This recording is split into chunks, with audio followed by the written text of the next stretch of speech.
Hello, everyone, and welcome to the 30-Minute Gospel. My name is Chris, and I'll be your host as we open and study the Bible together. I'll be reading from the King James Version, but you can feel free to read whichever translation that best suits you. I would just recommend that you have a version that does not delete verses from God's holy word. Each video will be a biblical teaching of 30 minutes or less. My material is completely 100% free, so you can share these videos with family members, co-workers, friends, or anyone you know who either needs to hear the Word of God or wants to study in a casual setting. The gospel is free to all, so I will not accept any donations, gifts, or beg viewers for money. Please give to your local church or a Christian organization of your choosing. You can reach out to me with questions or comments at 30minutegospel@gmail.com, but please keep your message respectful and cordial.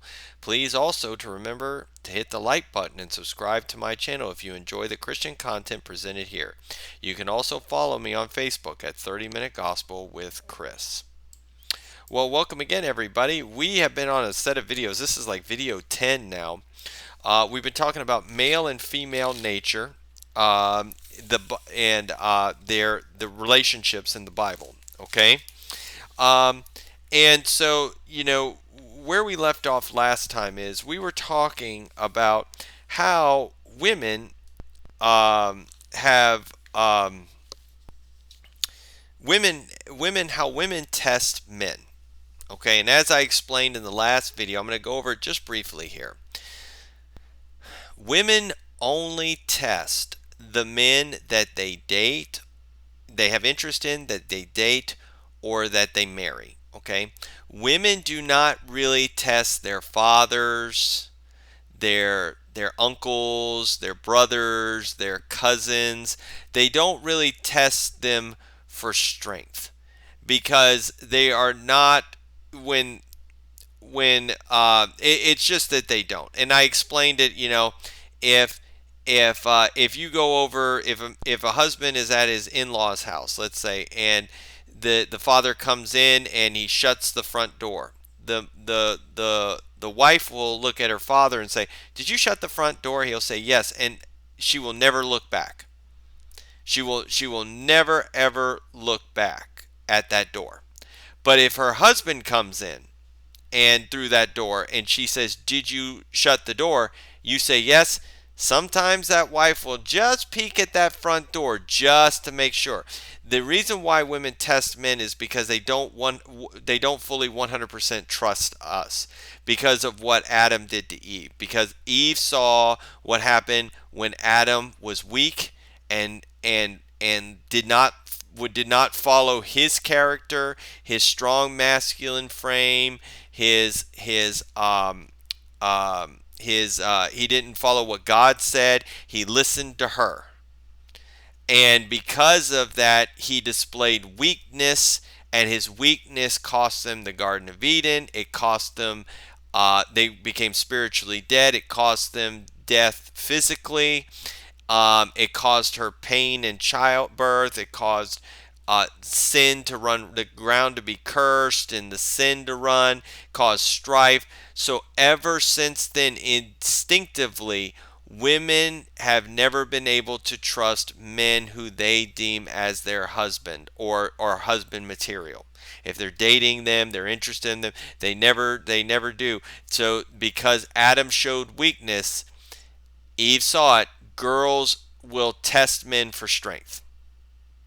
Okay? They will test men for strength. Here's a Bible example of a test by a woman. Okay?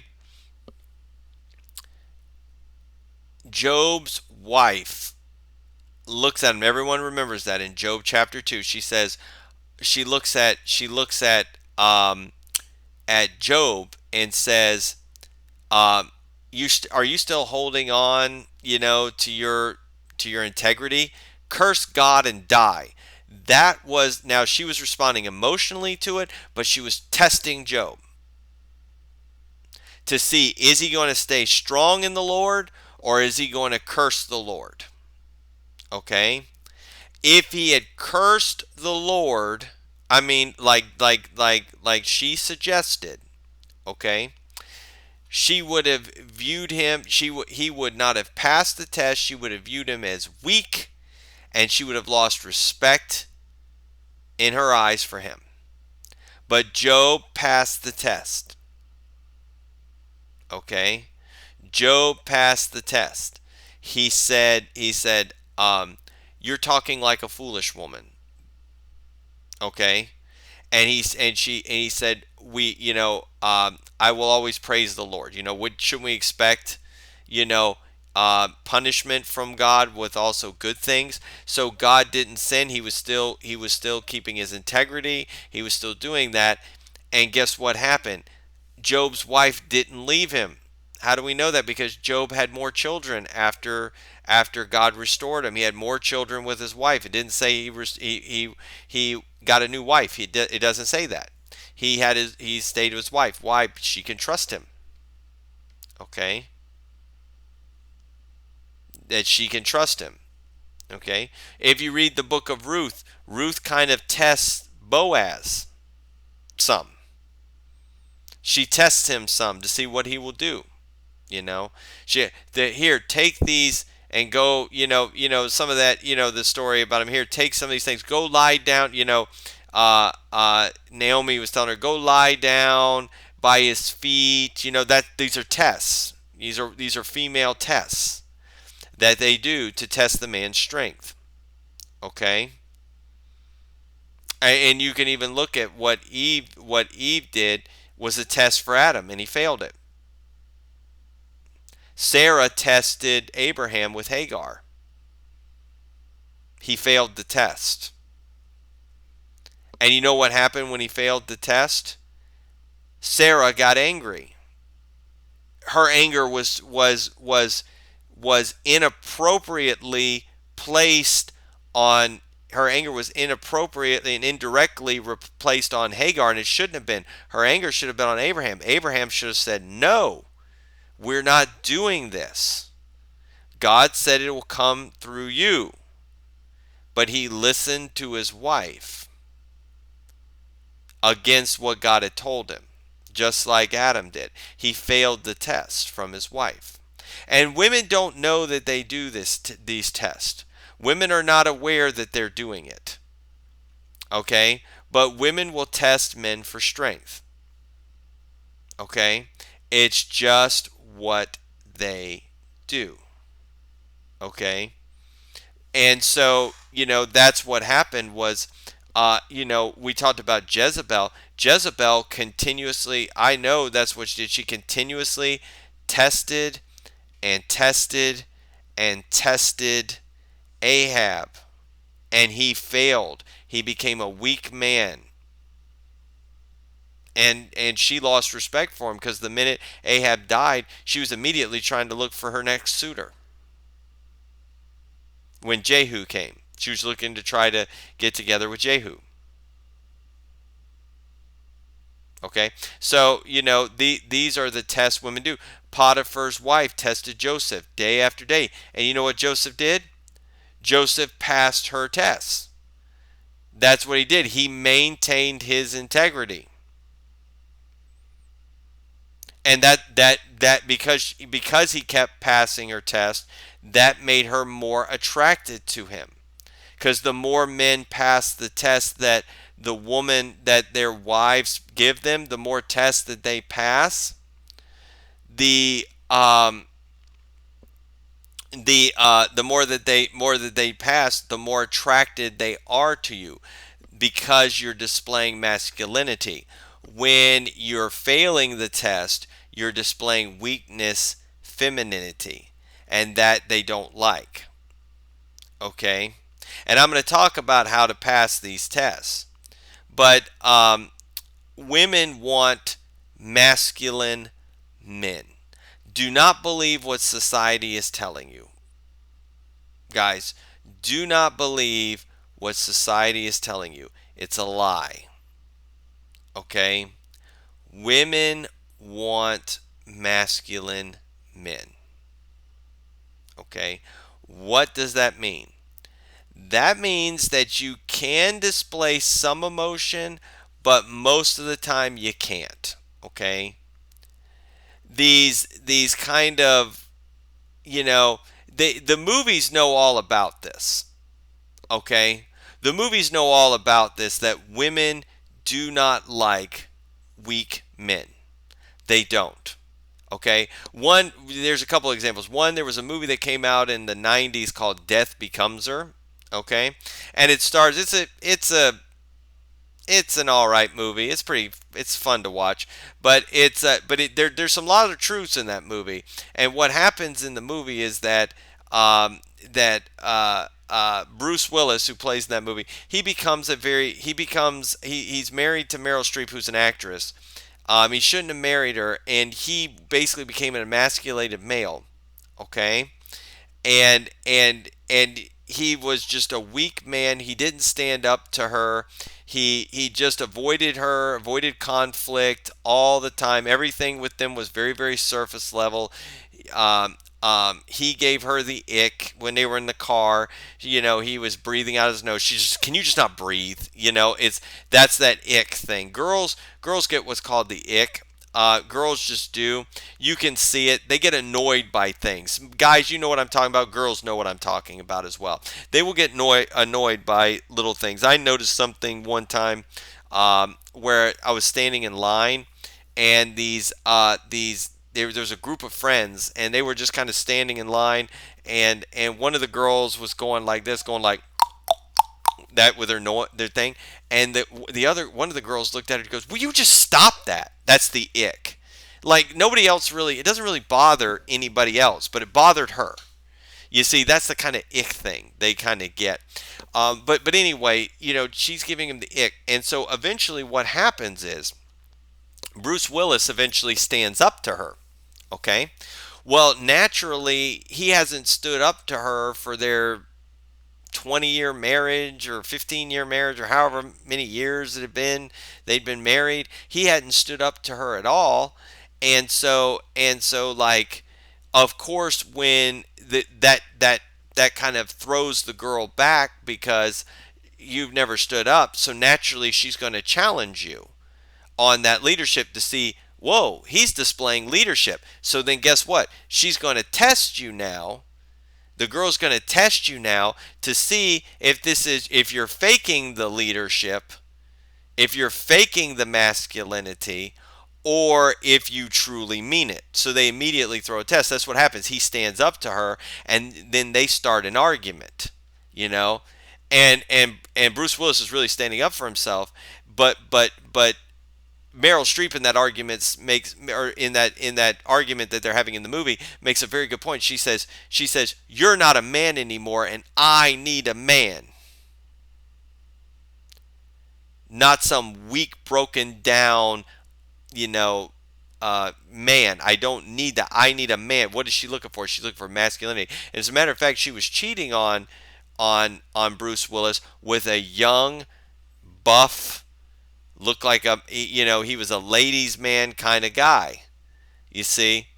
And so that's what they're looking for. They want men like that. They don't want these, overweight, couch potato, man bod or dad bod weaklings, who just go along to get along. They don't want that. They may marry you thinking, but in the end they're going to start getting angry and resentful because you're not leading, you're not displaying masculinity, and when you don't display masculinity and you display weakness, the woman then instinctively feels, well, I have to take over the strength in this relationship. And when she has to take over the strength, she's going to try to get the leadership position, which she doesn't want because it's going to make her masculine, which is what she doesn't want to be. Okay? That's what ends up happening. You don't want to be what was coined by a psychologist by the name of Dr. Robert Glover. He came up with the term nice guy syndrome. Okay, and I know because I was a nice guy as well. Nice guy syndrome is basically you're a weak beta male. You change your opinions to meet the wife. You're doing everything for her. You're putting her on the pedestal. You're, these sorts of things. You're being the nice guy is the guy that is like always showing up to every event. Never seems to say no. If he meets a girl, and she says I want flowers, he'll go get her flowers. He's trying to go along to get along. He doesn't really have his own opinions. His opinions are whatever the group is doing. His style is whatever the world is going with. He's like the nice guy kind of guy that you're thinking of. An example of this would be the movie Bedazzled with Brendan Fraser. If any of y'all saw that, that's a great example. At the beginning of that movie, he's a nice guy. Okay, he's a nice guy, but guess what? Nobody wants to be his friend. He can't talk. He gets up to women. He can't talk to any of them. Nobody wants to be around him. None of his friends, because they all think he's fake. Okay, they all think he's fake. All right. And so what ends up happening is, like, at the end of the movie, what happens is that one of the guys at his office comes up to him and it's just like, like acting like him. He's like, "Hey man, what's going on?" Blah blah blah blah. And what happened was Brendan Fraser picks the guy up, pulls him up because he's tall. Brendan Fraser's tall. He's a pretty big guy. Picks the guy up and goes, "Nice talking to you," and then drops him down. And guess what? Everybody respected him because he stood up for himself. He wasn't being the nice guy doormat that he had been. And then, sure enough, he gets a girlfriend at the end of the movie because he's acting like that. But there's a scene in there where he wishes to be, like he gets these wishes from, he gets these wishes and he wishes that, he could be, like he wishes he could be like a sensitive male, and so he is to try to win this girl over. So then he is, but he's just a beta. He's like a beta. He's acting all feminine, really. It's like, "Oh, I love you. Your hair looks so beautiful. Let me draw you. I care about the environment and all this other stuff." Women don't want men like that. She eventually doesn't want it. See, this movie was made 25 years ago. It was telling you. The movie Death Becomes Her was made 30 years ago. It's telling you that women don't want men like this. They want masculine leaders. They don't want the nice guy. Excuse me, sorry, I got an itch in my ear. But they don't want these nice guys. Okay? They don't want the doormat. They want a guy who's strong, who has his own opinions, who has his hobbies, who doesn't always put her first. Now, you want to put your wife first, but she wants it to be a special occasion. Like, hey, it's our anniversary, or hey, it's my birthday, or hey, it's just out of the random. But if you're constantly coming home like every week with flowers or something like that, and you're constantly telling her how beautiful she is and how smart she is and all this other stuff, that just goes in one ear and out the other, and they're thinking, "Why are you doing this? You want something from me." Does that make sense? You're saying this stuff so that we can have sex tonight. You're bringing me flowers so that we can have sex tonight. That's what they're going to start thinking about. Okay? That's what they're going to start thinking about. And so women want that. So what they do is because of this, to get back to this, women will test men to see if you really are a masculine male. Because men can come up and they ask you, "Are you masculine? Are you a man?" They're going to say yes. And if everyone is going to say yes. So if they go, "Okay, well then we get married," they get married, and he's a weak beta male, he lied to her. Does that make sense? So therefore, to prevent that, to prevent a future breakup or divorce or something of that nature, they test the men while they're dating and while they're married still. And usually if the man has been displaying masculinity throughout the marriage, those tests are very minor, and usually they come very little here and there. It's like, like most men, if you're acting masculine, it may be once a month or once every 2 months, she might throw, but most of the time she's pretty happy, because being a masculine male, you're satisfying her hypergamy. Okay, you're satisfying her hypergamy as long as you're doing all the other things. Masculine men can satisfy the woman's hypergamy, but you can, if you're a masculine male but you don't have a job, you're not settling it, and the woman's going to be upset. But if you could be doing everything, that's the reason why, like, women, they'll say, well, the guy he's totally sweet, he's a good father, he treats her well, he works hard, he's got a good job and he's got everything, but we don't understand why they're being so separate, why they're so distant with each other. Is because more than likely he is not being masculine. He's not being masculine. What does that mean? He's not leading. He's not being direct. He's not calling the woman out on her tests. Okay? He's not you know, maybe fixing things around the house. Maybe he's not, maybe he's lazy at home. He's not helping out. Maybe there's a lot of things that could be going on. But usually, if he's ticking all those boxes, of what would be a great husband, but she's still not um, satisfied, usually there's some masculinity. I'll give you an example of one that can happen when when um, when when men are married. Okay, this is one that happens when men are married. Maybe they've been married for a little while. Maybe it's not going too well. He's not being masculine enough. And let's just say he snores. Okay, if the wife looks at him and goes, "Look, you got to sleep in another room because you're snoring. I can't deal with it." Most men logically would be very kind and say, "You know what? Okay, honey, I'll go sleep in another room. If you do, you just failed the test." Okay, that was a test. All right, because more than likely you've been snoring throughout your life. If you've been married 10 years, you've been snoring that whole time. It's not usually something that just springs up. So the wife has been used to your snoring. She's slept fine, but with it before. Now all of a sudden it's a problem. The way the man should respond is say, "Hey, this is my bed. This is where I like to sleep. If you have an issue with my snoring, maybe you should be going in sleeping in another room." See, that is totally anti society. What society tells you.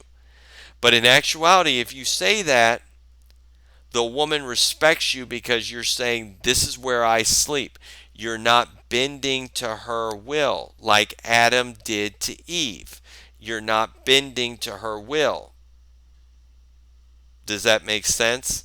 So you're not bending to what she says. You're leading and you're saying, "This is my bed." If you go and sleep in the other room, she senses weakness, she loses respect, and she senses non-leadership, which are masculine traits.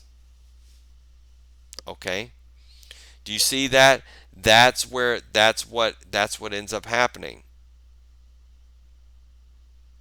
That's what ends up happening because men have to maintain their frame. We talked about that in a previous video. The frame is, God set it up. When he created Adam first. Adam was to work the garden. Then he created Eve. Eve came into Adam's world, into Adam's life. Adam didn't come into Eve's life. Okay? That's the way it should be. The man should have his frame. What's his frame? He's the one in the leadership role, in the relationship, in the family. Okay? If he allows the wife to lead, he has entered her frame. And that's counter to what God has said. And when that happens, the relationship starts to have many, many problems. Okay? It starts to have many, many, many problems. Okay, movies and television shows have been telling you this for a long time. I know what society says, but the movies really tell you this. When you there have been movies where the man has entered. Not even that. Look at the Bible. Look at Ahab. Ahab was in Jezebel's frame. Ahab was in Jezebel's frame, and the relationship was bad, and the country was bad. Okay, and then their son ruled after them, and he was bad. Okay, and so these sorts of things are what happens. Okay, because it has to be in the man's frame. All right, and so women want real men. They want to be in the man's frame. When they are in the man's frame, they are not leading, they can submit, which is what God has asked them to do. It says, wives, submit to your husbands as to unto the Lord. Okay? Husbands, love your wives. Wives, submit to your husbands. If they're in the leadership position, they can't submit to their husbands. They have to lead. The husband is submitting to him. It's out of order. Okay? The husband needs to lead. So then the wife can submit. The wife will test the man to try to pull him out of that frame to see if she can get him out of that frame into hers. And if the man gets into hers, he has failed the test. If he maintains his frame, he has passed the test. That's how you pass the test. Okay? How do you pass the test? It's very simple, guys. When she comes at you, you maintain your frame, you maintain what you're going to do. All right? If, for example, if the wife says, for something like, I don't like that shirt you're wearing. That's a test. What do? I like this shirt. There's nothing wrong with it. Now, you may eventually get rid of it, but you tell her at that time, I like this shirt, and I'm not getting rid of it. And in that way, you've passed the test. If your wife starts an argument, out of nothing, it's just like, you didn't stack the dishwasher right correctly. All you have to do is say, hey, I'm not going to talk to you right now. I'm going to go for a walk. I hope you will be calmed down and we can discuss this when I get back. Right then and there, you have not apologized. You have not, because they don't want you apologizing for something that you didn't do wrong. You just put the dishwasher, you stack the dishes the way you want to stack the dishes. It doesn't make it wrong because it's not the way she wants to do it. As a matter of fact, she's looking for you to stack them differently so that you're different from her. That she doesn't want, to control you, and then you're stacking the dishes the way she wants you to stack the dishes. Okay? And if she starts the argument, you say, "Hey, I'm going for a walk. I'll come back, and when I come back, we'll talk. But I'm not going to get into a shouting match with you."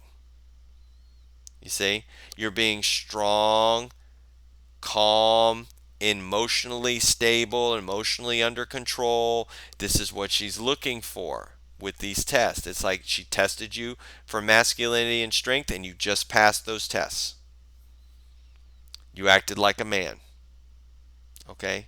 And we'll discuss more ways that you can pass these tests and more examples in the next video. And I thank you all again for tuning in, and I will leave you with this. Remember, just as Theodore Roosevelt once said, a thorough knowledge of the Bible is worth more than a college education.